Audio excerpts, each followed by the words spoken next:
Welcome to another deep dive. This time, we're tackling a big one, power. Power, huh? Yeah, but not just the usual stuff like, politicians and money. We're going deeper. Deeper.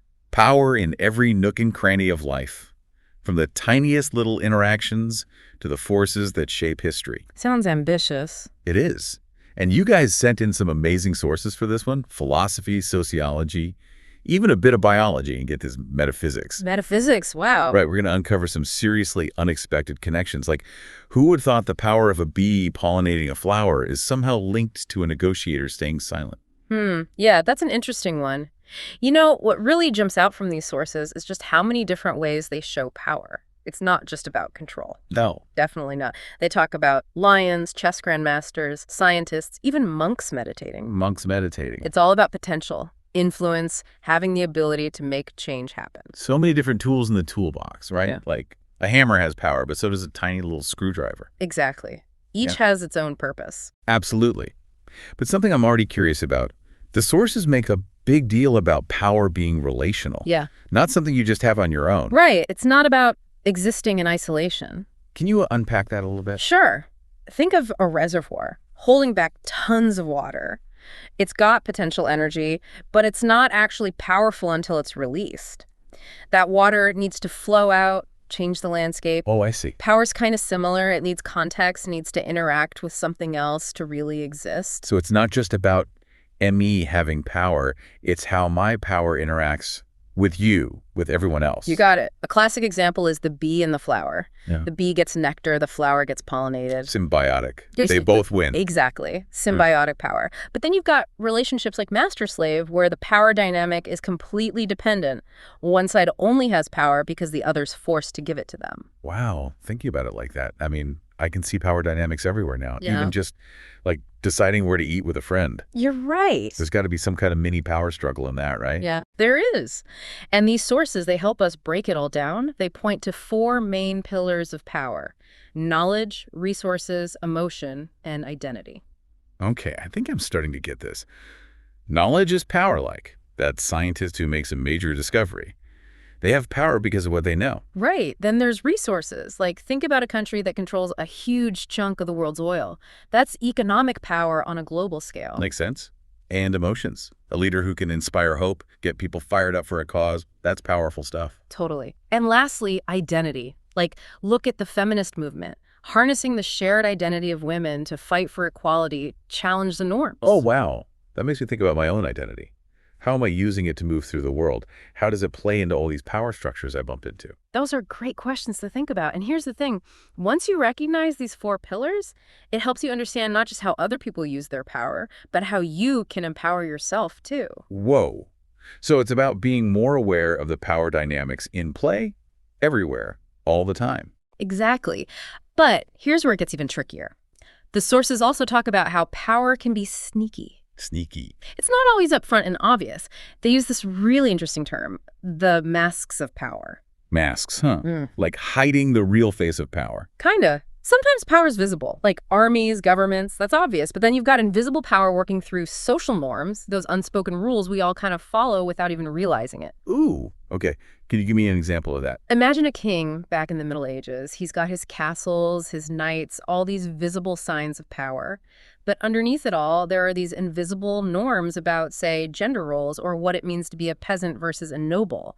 Those unspoken rules shaped people's lives just as much as any royal decree. So the king's power is like in your face. Mm-hmm. But the power of these social norms, it's like not sneaky. Because it's not out in the open, but it's still controlling how people act. You got it. And the sources point to a third mask of power, and this one's even more subtle: restraint. Choosing not to act strategically. Hold on, how can not doing something be powerful? Think of a master negotiator. Sometimes they get more by staying silent, letting the other person sweat it out, maybe blurt out concessions just to fill the silence. Whoa. Power through restraint, not force. Exactly. Man, I'm seeing power in a whole new light now. It's so much more layered than I ever realized. It's in our relationships, in history, even in choosing to do nothing at all. It is. And speaking of layers, the sources also dive into how power affects our minds. the psychology of it all. Oh, so now we're getting into headspace. Exactly. Self-mastery, the illusion of control, it's all connected. Okay, this should be interesting. You know, it's crazy how power can mess with your head. The more power someone has, the more likely they are to fall into this trap called the Dunning-Kruger effect. Dunning-Kruger? What's that? Basically, they think they're way more capable than they actually are, totally blind to their own weaknesses. Oh, like that boss everyone's had, the one who's convinced they're a genius but actually has no clue what they're doing. Exactly. Power can also make you feel like you've got way more control than you really do. And that can be dangerous, right? Definitely. The sources talk about dictators who start believing their own propaganda or CEOs making reckless bets because they think they're invincible. Yikes. That's a little scary. I guess it shows that even if you start with good intentions, power can twist things around if you let it go to your head. Absolutely. It's a reminder that power, even when used for good, still needs checks and balances. We got to be aware of those psychological traps, in ourselves and in others. Right. But here's where things get even more interesting.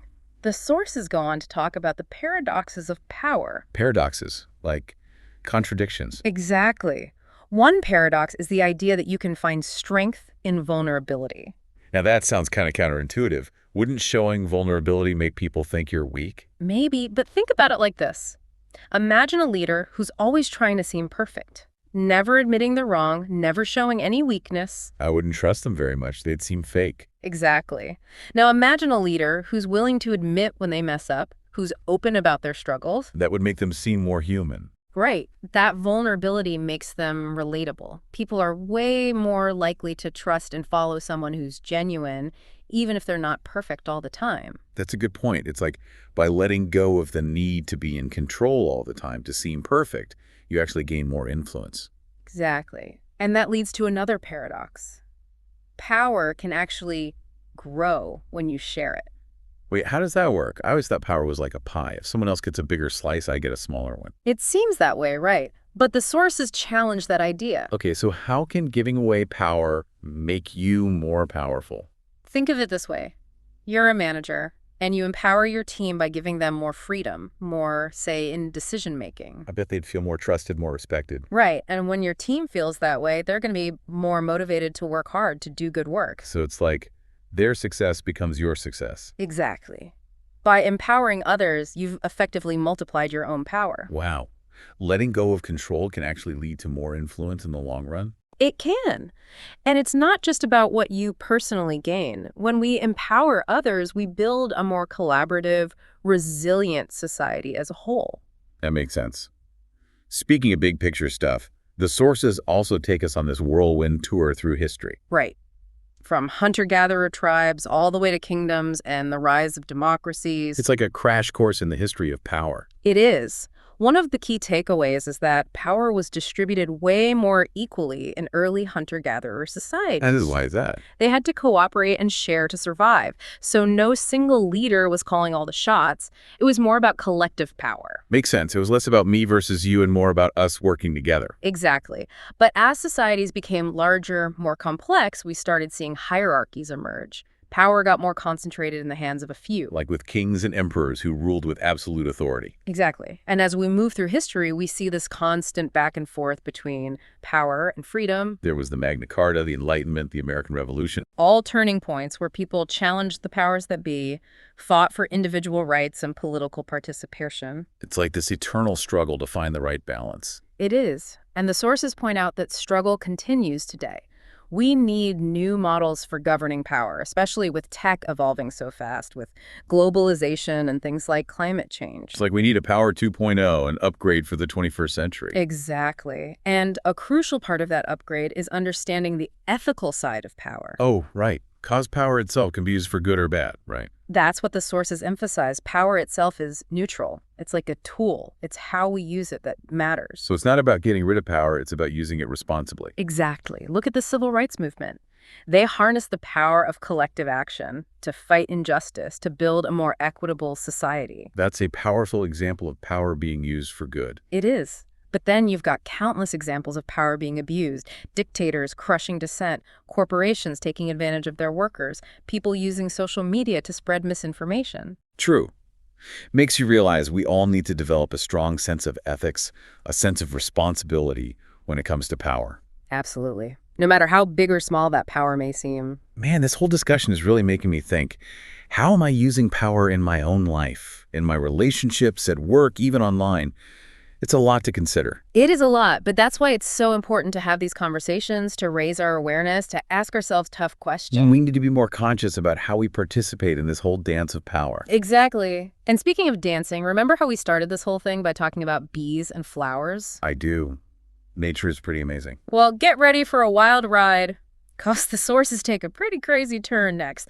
They zoom way, way out to look at power on a cosmic scale. Cosmic power. Okay, I'm ready to have my mind blown. Ready to go, Cosmic. Oh, I am so ready. But where do we even start with something that massive? Well, the sources, they start with those awe-inspiring forces of nature. Storms, volcanoes, earthquakes. Yes, I'll do it. It's a good reminder that compared to the raw power of planet Earth, we humans are pretty tiny. It's true. I mean, you stand next to a giant redwood or watch a lightning storm, and it's hard not to feel totally awestruck. And maybe a little terrified, too. Right, but it's not just about brute force, you know? The sources also highlight how nature relies on balance and interdependence. Like, think of an ecosystem, this incredibly complex web of life. Oh, yeah. Every single organism has a role to play. They rely on each other to survive. So it's like nature's giving us a lesson. Power can also be about working together, finding harmony and balance. Exactly. And then if we zoom out even further, think about the stars and planets, all those celestial bodies moving in this intricate dance. And it's all thanks to gravity. Gravity holding the whole universe together. Now, that's kind of power we don't usually experience in our daily lives. Definitely not. And And then things get even wilder when the sources talk about quantum mechanics, like subatomic particles and the very fabric of reality being this sea of energy and potential. That's where my brain starts to melt a little. it's mind-bending stuff for sure. Quantum physics, it's the ultimate mystery, you know? It is. And while the sources don't claim to have all the answers, they do make a good point. Exploring these cosmic dimensions of power, it forces us to acknowledge the limits of what we know and be open to new possibilities. Embrace the mystery. I love that. But, after this whole deep dive, personal power, historical power, now cosmic power, I have to ask, what does it all mean for us regular folks? How do we make sense of power in our own lives? The big question, right. Well, the sources offer some interesting thoughts on that. They suggest that power, especially these days with technology moving so fast and everything so interconnected, is changing in ways we're just beginning to understand. Oh, okay. I'm listening. Tell me more about this evolution of power. Well, for one thing, traditional hierarchies and institutions, they're not as solid as they used to be. Look at social media. Individuals can build huge platforms, shape narratives, even spark movements outside of traditional power structures. It's like power is becoming more decentralized, more fluid. Exactly. And that creates both opportunities and challenges, right? More people can participate, more voices get heard, but it also makes it harder to hold power accountable. Harder to stop the spread of misinformation, too. Right. And the sources suggest that we need new skills, new ways of thinking to navigate this new landscape of power. We've got to level up our power game for the 21st century. Exactly. And that means developing not just external skills, but internal qualities too. Self-awareness, empathy, a strong moral compass. So it's not just about what we can do with power, but what we should do.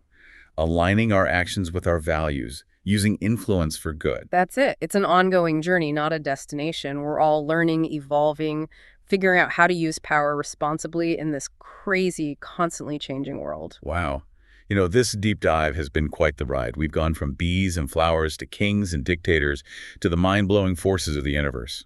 We have. And through it all, I think the most important takeaway is this.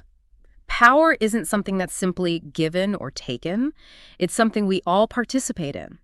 We're constantly shaping and reshaping power through the choices we make, the actions we take, how we interact with the world around us. So it's not about waiting for someone to hand us power. It's about realizing we already have it and using it thoughtfully. Exactly. It's an empowering message. The world's complex, sure, and those power dynamics can be tricky, but we all have the potential to make a positive impact. This deep dive has definitely left me feeling empowered, like I can actually make a difference, even when the world feels overwhelming. That's great to hear. Remember, this is just the beginning. Dig deeper into the sources, keep those questions coming, and keep learning about how power works. And listeners, as always, if you're craving a deeper dive into a specific aspect of power, let us know. We're always game for another adventure in knowledge. Stay curious, everyone, and we'll catch you on the next deep dive. That's a wrap for this episode, folks. Thanks for joining us on this exploration of power. See you next time.